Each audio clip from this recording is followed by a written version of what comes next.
public lands are woven into our identity. They're part of what it means to be American. Unlike most countries where land is often either privately owned or managed by the state, we have this incredible network of parks and monuments and national forests, and all intended to be preserved. I remember when I first started working for the Forest Service, they gave me a land use map. And I looked at it, I was like, this thing is more of a migraine than a map. You know, big decisions can happen without anyone knowing about them. Welcome to Open Container. I'm Doug Schnitzspahn. I'm a journalist, writer, and overall lover of the outdoors. I've fought wildfires, reported on national politics, published magazines, and I can run a mean Pulaski. On this podcast, we're going to have an open conversation about culture, conservation, policy, business, issues that matter the most to the outdoor community. Let's get some. At the end of every episode of this podcast, my final question to guests is always, what gives you hope? What gives me hope is public lands. And what gives me even more hope is the massive uprising we recently saw to protect these lands when greedy and cynical politicians like Utah Senator Mike Lee proposed selling them off to wealthy tech bros instead of leaving them for all of us to enjoy. Whether you're Republican, Democrat, hunter, vegan tree hugger, or simply a wanderer on this earth who loves time in wild spaces, public lands matter. I take joy even just driving past them, knowing these places are ours. There's a power in knowing they can't be fenced off or kept from us. Yes, they can be managed, and we can argue about how that should be done, whether for resource extraction or as wilderness left untrammeled by humans. But the very idea of wide open spaces, deserts, forests, far-off mountain ranges, and prairie feels essentially American. Of course, these lands also provide vital resources, something we must all acknowledge.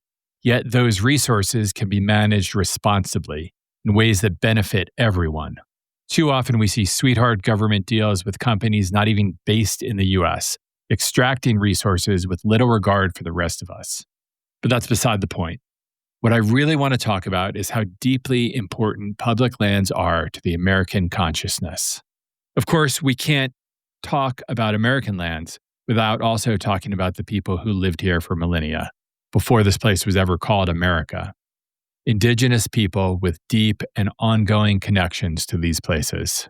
Recently, while dropping my son off at Cornell University in New York, I drove along Lake Cayuga and thought about the Haudenosaunee, the tribes who not only lived on that land historically, but still live there today. When I looked at the lake and the cornfields, I felt the memory and history of the Cayuga Nation infused in the landscape. Yet we almost never bring this up when we talk about place, especially on the East Coast. As we shape public lands policy, it is essential to bring Native voices to the table. This is one of the most frustrating aspects of the Bears Ears National Monument, created, then shrunk, and now once again under threat. Bears Ears is public land that was protected while also including Native voices in its management. That makes sense because the descendants of the people who built the historical sites protected here still live here. They still come to these lands. They still have a right to shape how they're managed. Public lands are under attack now more than ever, which is strange given how deeply Americans love them. That became clear when people of every political persuasion rose up to protest against their sell-off. In an age of polarization, it was stunning to see such unity. But that's because public lands are woven into our identity. They're part of what it means to be American. I know this from my own story. I first came west when I was broken inside, lost in bartending, alcohol, drugs, and relationships I wasn't ready for. But in New Mexico, I felt the pull of the desert and the pinyon juniper forests, the slopes of Mount Taylor. I had an old 1979 Yamaha 1100, a four-cylinder, more like sitting on a car engine than a motorcycle. I rode it to hidden places, wilderness areas, long stretches along the Rio Grande, and even to visit a friend at Laguna Pueblo. Simply being out there healed me. The land helped me find my way back. It made me realize who I was without the confusion and darkness of society pressing in, and it committed me to living better, more in touch with the earth and how it made me feel. Soon I was working for the Forest Service, building trails, hiking every foot of the Tobacco Root Mountains, the Madisons, the Graveleys, digging water bars, drinking straight from streams, building bridges, and fighting fires. I grew close to the land, and I never felt better in my life. I skied, I hiked, I climbed, and I learned how ecosystems worked, how wild animals depended on these spaces. When I came back to the world of laptops, phones, and mortgages, I was better equipped. I was more compassionate, more grounded, and ready to build healthier relationships. That's my story. Each of us has our own, but public lands shape us in ways that make Americans different from people in any other country. They give us the rare freedom of belonging to the land and finding ourselves on it. There's plenty of disagreement about who we are as a nation and how we govern ourselves, but there is also something we agree on. Public lands are an essential part of who we are. My guest today believes the same thing. Chris Keyes rose up through the ranks to serve as the editor-in-chief of Outside Magazine from 2007 to 2022, and worked as general manager of Outside Inc.'s outdoor group, including titles such as Backpacker, Ski, Yoga Journal, and Climbing. His latest project is Republic, a nonprofit, nonpartisan newsroom dedicated solely to covering the policies, people, and forces shaping the future of America's public lands. So let's open the container with Chris Keyes. Hey everyone, before we get started today, I want to thank you for listening to Open Container and ask that you please subscribe to the show by clicking follow on the podcast app you're using right now. Following the podcast is the best way to ensure that we will continue to crack open the container every single week. Thanks, and let's get back to the show. I want to know what is uniquely American about the concept of public lands. Maybe the best way to answer it at first is a personal story. So when I was in college, I worked on a trail crew in the Frank Church Wilderness area in Idaho. That was a spectacular summer, one of the best summers I've ever had. And I grew up in Portland, and the trail crew met in Salem that summer, and we drove to the work site. And along the way, at some point, our crew leader pulled the van over down a forest road, then down another left turn, down another forest road, and finally to a flat spot. And he said, "We're going to camp here tonight." I said, we can just camp here? There's no campground or anything. What's going on? And he's like, "Yeah, it's national forest land. We can camp wherever we want."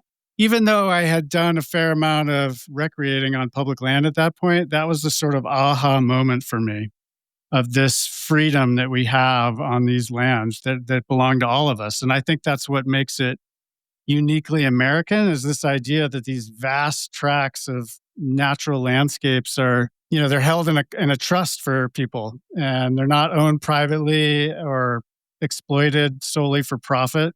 And in the U.S., this concept is enshrined in the legal framework that, balances conservation and recreation and resource use.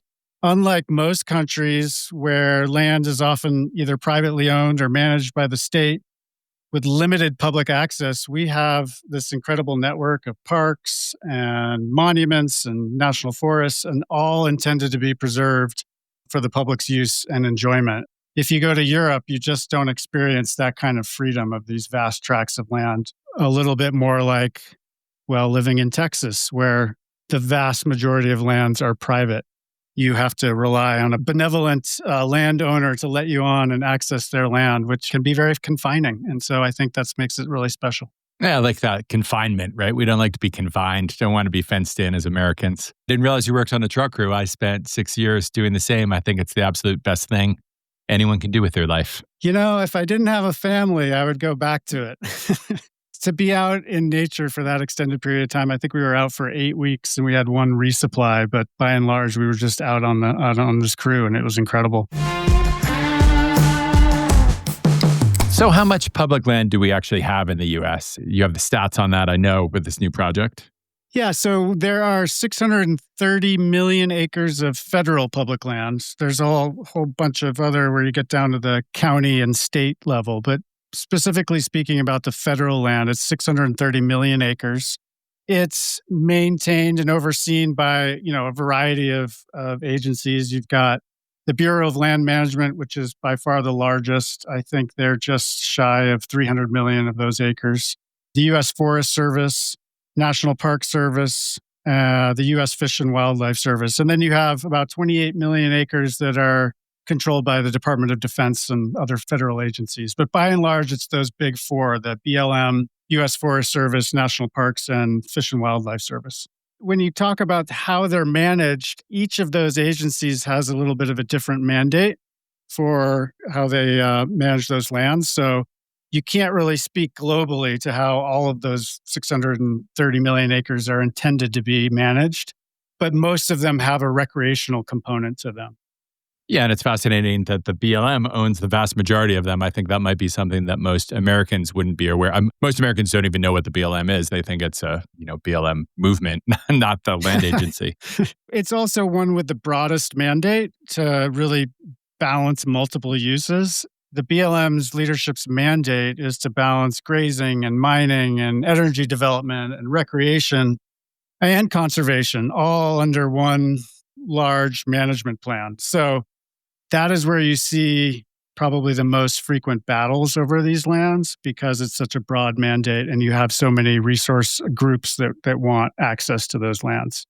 And even from the resource extraction standpoint, I think it's important, right, that it's public, right? The whole idea was that we'd have this land, even the resources on it, as something we could all use if we needed it, not as something for individuals to profit on and let us know how much of it we could use if we wanted it, right? Yeah, that's right. I mean, that's where you get, some of these incredible historical moments like some of the gold rushes we've had. And you just have, thousands of miners just heading out into public lands to try to stake a claim on these resources. And you can still do that if I'm correct, right? You can still stake a claim on public land. You can still do that, yes. You can find gold if you want. I haven't done it recently, but yes, you can. That might be your post outside option. So who ultimately then does public land belong to and who gets to say how it gets used? Well, it's all Americans that it belongs to. But ultimately, the decisions are made at the federal level, agency by agency.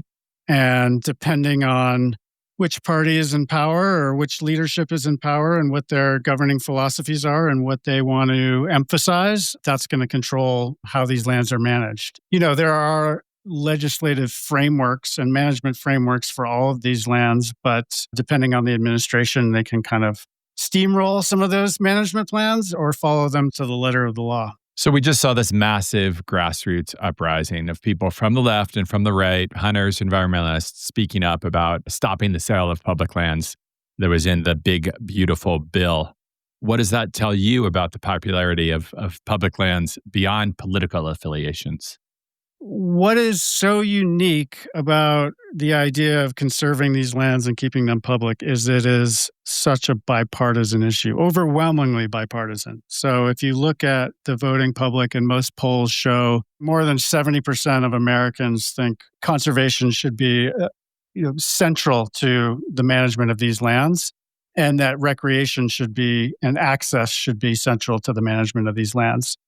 With this movement that you saw, where for one of the first times in a long time, public lands policy made it into the national conversation, the reason I think it was so loud and clear was because you had people on both the right and the left using their voices to protect these lands.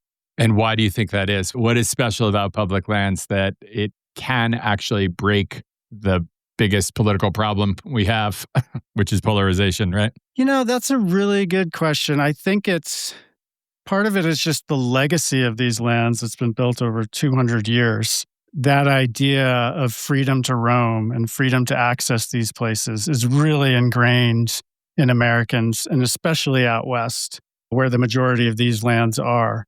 I think when you get down into particular issues about preserving a tract of land, is it going to be wilderness area? Is it going to be broader use areas? Then you start to have more conflict around these lands. But in terms of keeping them public, I think that ethos of being able to roam on these lands and access them is so American and ingrained in America that it's really hard to push back against that. And it's unique and interesting because by and large, we have this free market legacy as well, where private land and privatization of corporations is how this country was built. So it's unique that we have this public trust simultaneously coexisting with this legacy of privatization. We love our political privatization, right? We want business to be run that way, but it seems like we also love individual freedom, and that's what public lands can give us. You can go out there, you can piss wherever you want, you can sleep wherever you want. And Yeah. What's more American than that? Yeah, ever since that opportunity that I had to know when I understood that you can go anywhere basically on a national forest road and camp, I don't think I've been to a designated campground since because there's just so much area to explore. But we are seeing that change in a way, right? This is one of the reasons I think why your project's so important right now and what's happening, right? There is becoming populations in the West are growing. People are spending more time outdoors. We're getting more and more pressure on public land. So there's a lot of spaces, I think, where you used to be able to disperse camp anywhere where that's actually going away. That's how much use we have on public land right now, right? It's like my grandfather did this. I think there is a mindset still that the way we can treat public lands, the way we get out there can still be the way it was done 50 years, 100 years ago. But the way we use public lands and the way we manage public lands are both have to be different now because of the way we interact with them. Yeah, absolutely. And I think, 100 years ago, we did not have the $1.3 trillion recreation industry that, by and large depends on these public lands. So you had much more of an ethos of extraction, frankly. After the Civil War, a lot of soldiers coming back and rounding up cattle in Texas and starting the first cattle drives and using public land in that manner. And the mining boom in the later 1800s. And then with the advent of the oil industry and those extractive industries, it wasn't really until, the 40s and 50s where people really started to access those lands for recreational purposes. That's obviously come so far in those last 50, 60 years. And the recreation industry is exploding. And I think historically, those extractive industries have had just a lot more influence and sway in Washington. The power economically of the recreation industry has just largely been ignored and not had an equal seat at the table when making decisions about how to manage these lands. I would love for you to tell us a bit about your new project, Republic Lands Media. What is it and why do you think it's going to work? Because we're in the audio space, I always feel the need to say it's public, which means in regards to public lands. And so, over the summer, I founded a independent nonprofit media entity that's going to be exclusively covering public lands issues. And we are launching in the second week of September. I could not be more excited about this. I've spent 25 years in journalism, and I've seen, especially in the last 5 years, just the decline and contraction of our journalism industry and the media industry. And at the same time that I'm seeing these unprecedented threats to our public lands, it just seemed like a natural corollary for me to bring my passion for public lands and my passion for journalism to this new entity. Why do I think it will work? Because I got to feed my kids. So it better work.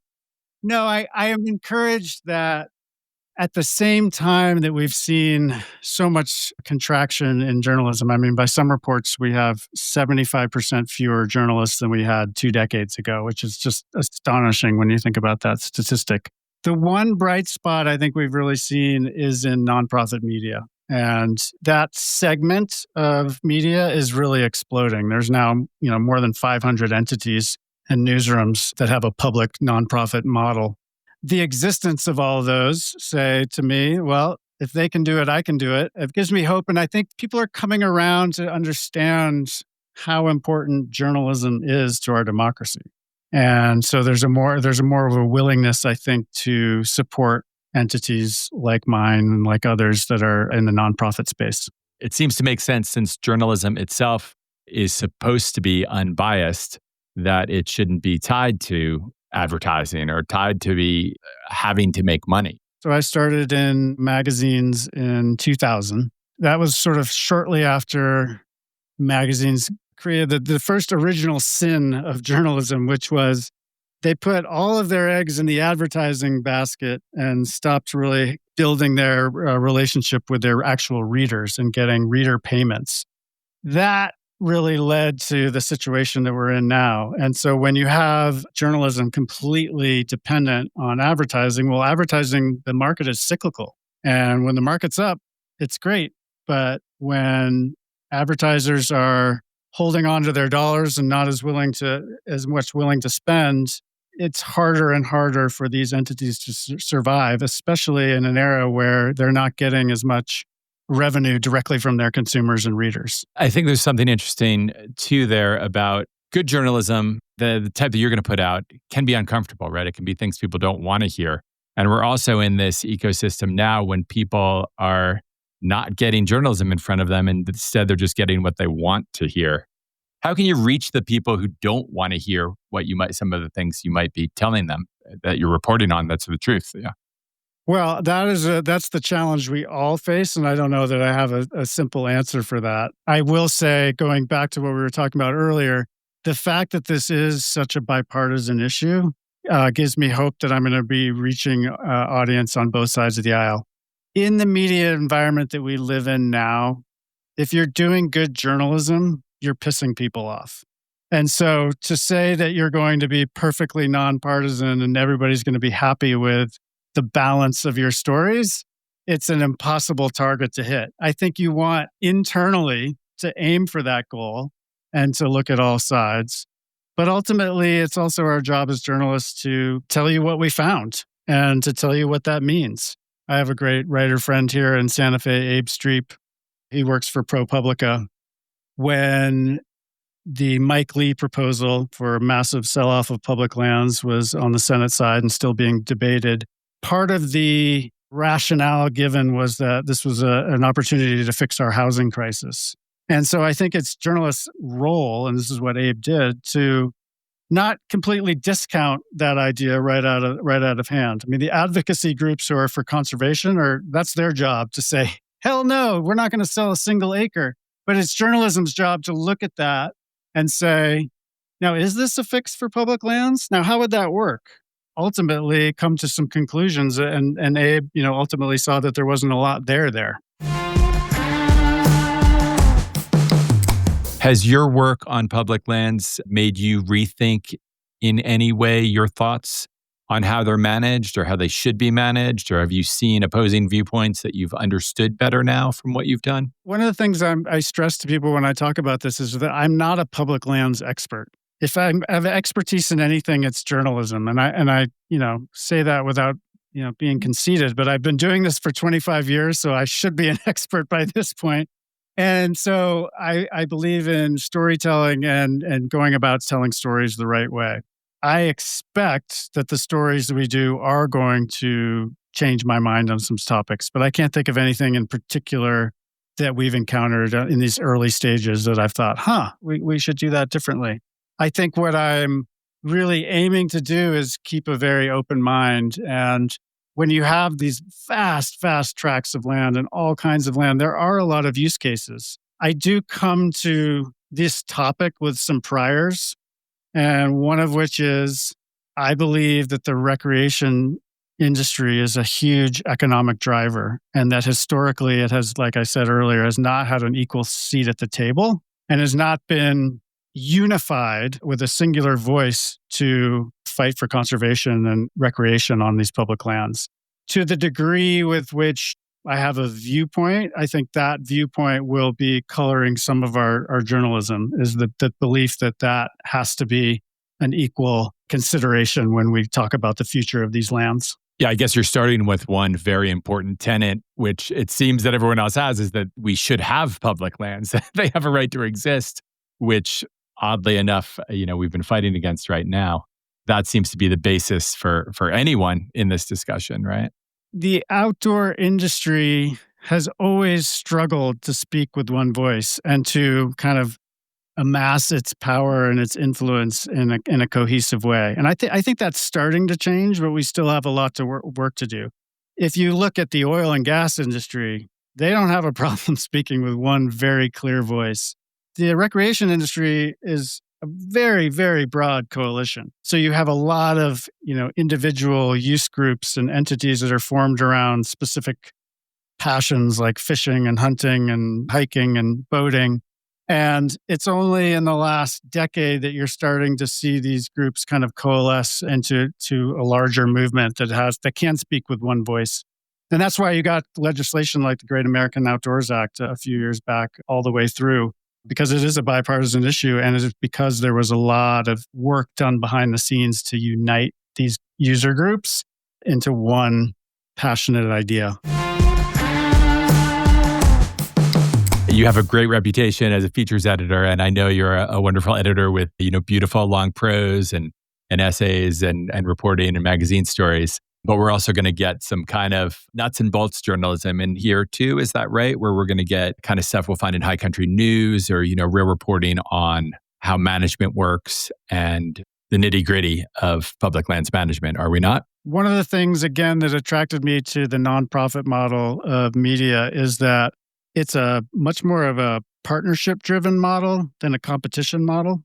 In some world, like what I'm building could be seen as in competition with the high country news. But our goal in the first year is to produce 10 to 14 deeply reported investigative pieces, and then to partner with existing brands like a high country news, like a Atlantic Monthly, like an Outside, where I started my career, to reach those audiences right out of the gate.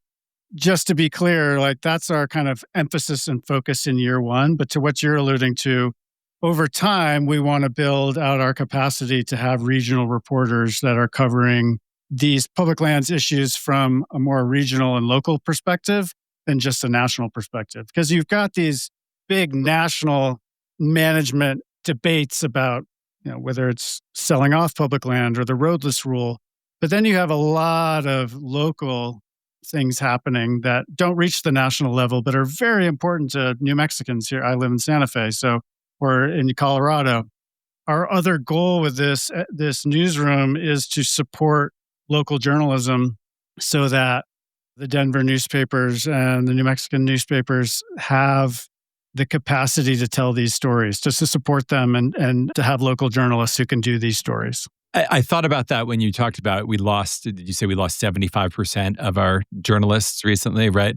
And I wondered when you said that number, how many of those were those, local journalists from these local, papers we've lost. And some of this stuff that seems like, the worst thing you could possibly do, right? Going to city council meetings and reporting them, or talking about zoning laws or something like that. But that stuff's really important when it comes down to it, because otherwise it just happens.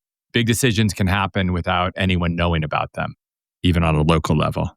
On a national level, even before Mike Lee got his proposal out into the ether, there was a proposal on the House of Representatives side that was a little bit smaller in scope, but came out of the Utah and Nevada delegation. Every day I would go to the New York Times, kind of our national paper of record, and look for coverage of this, and there wasn't any. It wasn't until Mike Lee's proposal that this became part of the national conversation, and a lot of the national publications started to cover this in earnest. That's where I come from, is that I feel like unless we can flood the zone with more journalists covering this space, more and more decisions are going to be made without the public's input or even knowledge that these things are happening. And I'm just one entity. I can't fix that problem, but that's what I'm trying to throw at this is more coverage, more great reporters who are telling these stories and making sure that the public is aware of what's happening to their public lands, because it's all of ours. It's our public lands. And Americans need to know what's happening on them. What you're creating, creating journalism, I think a lot of the reaction to Mike Lee was, came from social media, right? But people on social media can create buzz, but they can't create reporting at this level. They can't have facts. They need that stuff as ammo, really. So you need to provide the ammo for these reactions, I think. I'm dating myself, maybe even by saying this, but I just truly believe there's still a place for long-form journalism, long-form literary journalism. And that's not the only kind of work we're going to be publishing, but as I said, it's going to be our focus in year one. And the reason for that is I've seen in the course of my career, it's those stories, not the daily drip of coverage and daily drip of information, but it's these longer, really thoughtful pieces that have the impact. That's great. This is what we can expect from Republic then, is that we're going to get the kind of stories we really used to savor in Outside, especially in some of your time at Outside, these stories that, you can spend a long time reading and that can really look at all ends of an issue. When you say all ends, like you can't do that in 500 to 1,000 words. You need 5,000 to 10,000 words to tell some of these stories and to really unpack all the issues involved. So yes, we are committed to telling those longer stories. I think we still have readers out there, right? There still seems to be a thirst for this kind of information for people. And I think even with young people, I far too often hear young people almost disparage, saying they don't read or they don't want this. But there does seem to be a human need even for long form storytelling, right? Yeah, I think it's all of the above when it comes to journalism. I have 2 teenagers. They get their news from all kinds of sources, including YouTube shorts. And some of that's actually really good information, and there's nothing wrong with it. But I think I've also seen with my daughter in particular, she loves long New Yorker stories. She loves to sink her teeth into those stories. So yeah, I think that it's overblown, this idea that this next generation is not interested in long form. I do think that there can be an effect on people's attention span from the short form video that is dominating social media and our internet experience now. That's all the more reason to stay dedicated to this craft and to offer an alternative. What was the kind of the hardest lesson you took away from your time at Outside when it came to reporting stories, really getting deep into journalism on a national level?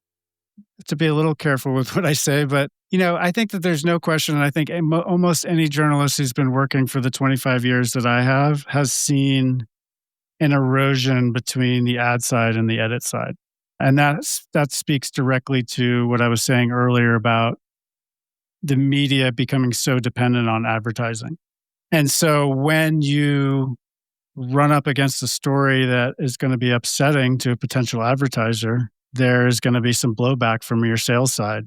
And I think at Outside, we successfully navigated those challenges pretty well, but it was exhausting to have to defend great storytelling and important storytelling that might anger a potential advertiser. So that, of all the challenges that I've faced in my career, that was the biggest one. And frankly, one of the reasons that drove me into nonprofit media, to not be dependent on advertising, to really maintain our total independence is that's like my guiding light. It's my non-negotiable.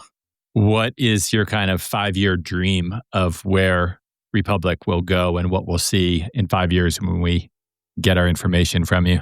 In 5 years, I would like Republic to be the authoritative voice of public lands issues in America, thought of as a thought leader in the space.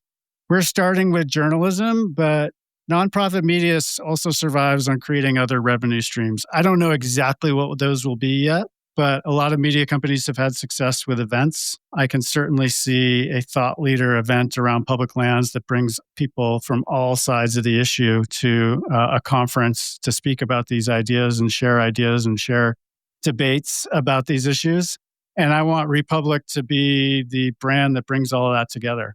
And the first step is to kind of establish our credibility in the space with premium storytelling. I think another thing you probably learned from your time at Outside too, you were there, like it or not, you had to figure out how to move into a digitization of what you were doing and work on digital platforms. How has that taught you things that you're going to put into play with Republic?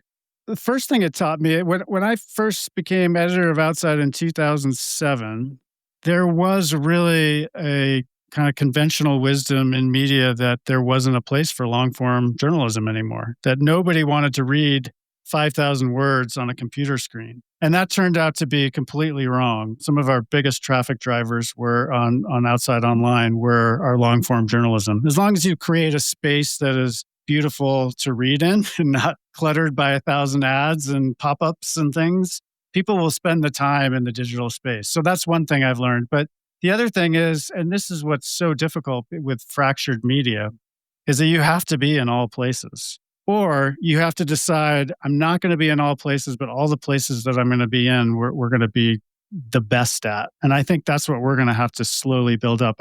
We don't even have a Facebook page yet. We don't have Instagram. And one of the reasons is because I don't want to go into those spaces without having a thoughtful presence and a presence that's going to be meaningful to people. That's going to make it more challenging to get the word out. And eventually we will have a presence in those spaces. But I think when you ask about challenges in the media environment, I mean, there's a new platform that you can get at storytelling out in every month. And the challenge is figuring out which spaces are you going to show up in and where is your brand best reflected and how are you going to reflect your brand in those spaces. That's going to be my challenge for this 5 years. What's exciting you the most about moving into the next 5 years? The learning curve, the abject terror that I go to bed with every night about this project. It's very motivating, that terror. Putting this thing out into the world after a sort of 4 months of it gestating in my mind and in conversations with other people, and now finally launching our website and putting it out into the world and saying this is a real entity. It's terrifying, but it's also incredibly exciting. Well, I was certainly excited to hear about it just because I do think there's a need for this kind of reporting. And beyond that, it seems to give a legitimacy to the idea of how important public lands are. I think it's something they often say in a national political debate, people don't talk about conservation. They don't talk about public lands, but it feels like we can legitimize this issue as important in the same way we've done with outdoor recreation. Yeah. And I think journalists from everywhere can do a good job covering this. I think being in Santa Fe, New Mexico, and living out west where the majority of these lands are is also important because the majority of media is on the East Coast. And there are a lot of public lands on the East Coast, but people do not interact with these lands on a daily basis in the way we do out here in the West. So I think it's important to have an entity like this that is situated here in the West where these topics are top of mind for everybody all the time in a way that they just aren't in, say, Maryland or Massachusetts. Do you see our relationship with public lands as essential to even to being human? Did they give us something, something we can't get digitally in a world that's quickly being built up where every answer should be digital or online or from our phone? Is it a basic human need we get out there? Absolutely. I mean, I think there's plenty of research to back that up. There's plenty of science that show the restorative effects of nature. I don't think we need any of that science. Anybody who's spent significant time outside knows that their blood pressure goes down, that they are more able to relax. And the longer that they are out in nature and away from their screen, it just has this feeling that you can feel as a human, that you don't need the science to tell you that this is good for you. The challenge we have is making sure that all Americans have the access to these spaces and the knowledge of the therapeutic benefits of being in these spaces so that it's part of our existence as humans.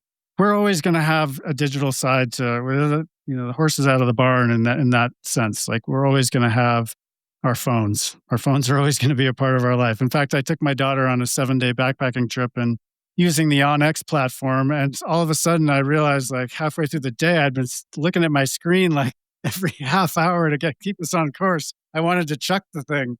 But I think ultimately it's that balance. You can have a digital diet, but also balance it by spending restorative time in nature. And I think that's essential. And what's some time been out there that's really changed you, that's really made you feel closer to something beyond yourself?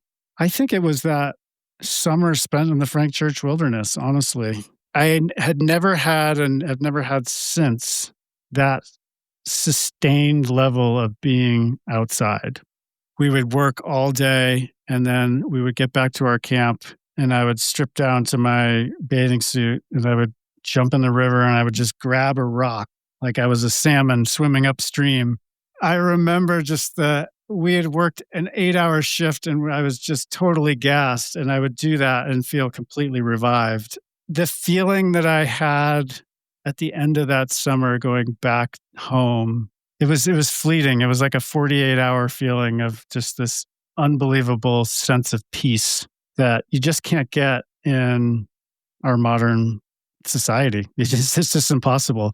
I'm always craving that feeling. I'm chasing that feeling. It's hard to get when you have a job and you can't get it, 2 months out there. But that's what I'm chasing, is that feeling of complete connection to the natural world. Should we be scared? Should we be worried that we're going to lose public lands? That we're going to lose the ability to make these connections? Absolutely. We should be terrified. As I was saying, being terrified about this project I'm launching, terror and being afraid is an incredible motivator. And I think that's what you saw this summer. You saw people really afraid that there was a lot on the line. If we're not afraid of what can happen to these lands, they'll be gone very quickly if we don't use our voices. So yes, we should be afraid. Well, I think Republic is going to be an incredible advocate, really, and resource for thinking about these lands and making them part of our lives, no matter where we live in the country. In the meantime, could you tell us how we can sign up for, support, and find Republic? Republic.land is our URL. And you can sign up for our newsletter there, and you can start reading our stories. I should emphasize that the website as it exists now is more of here's everything about our newsroom and where we're headed. It's really about the organization more than it is, here's our storytelling. That's unrolling now. I've made a bunch of assignments, and I've got reporters out in the field, but those stories won't really roll out until October, November. Going to be totally free. That's great. Well, it's been incredible to talk to you. And as I said, I have such respect for you and your career, and even more so for what you're doing now and terrifying yourself with this new project. And I will give you our last question that we give everyone as the last question on this podcast. And it is simply, what gives you hope? Seeing my daughter fall in love with the wilderness.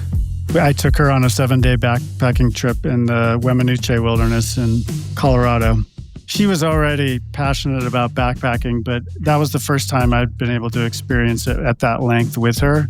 Seeing just how much that experience affected her just gives me hope that this feeling of being in nature, like I said, is universal, and that this next generation is going to carry the torch. I love that. Chris, thank you so much for being on the show. Thank you even more so for all the work you've done in your career and for what you're about to launch now and everything it'll do for public lands. Well, thank you so much for giving me this platform to talk about Republic. I couldn't be more excited about it, and I hope your listeners come check us out. Thanks for imbibing Open Container, a production of Rockfight LLC. Please take a second to follow our show on whatever podcast app you're listening to us on, and send your emails and feedback to myrockfight@gmail.com. Learn more about the new Republic outlet and sign up for the newsletter at republic.land. If you want to learn more about the history of America's public lands and how our national identity is tied to wild spaces, I highly suggest you start by reading Roderick Nash's Wilderness and the American Mind. Our producers today were David Karstad and Colin True, art direction provided by Sarah Gensert. I'm Doug Schnitzspahn. Get some. Thanks for listening.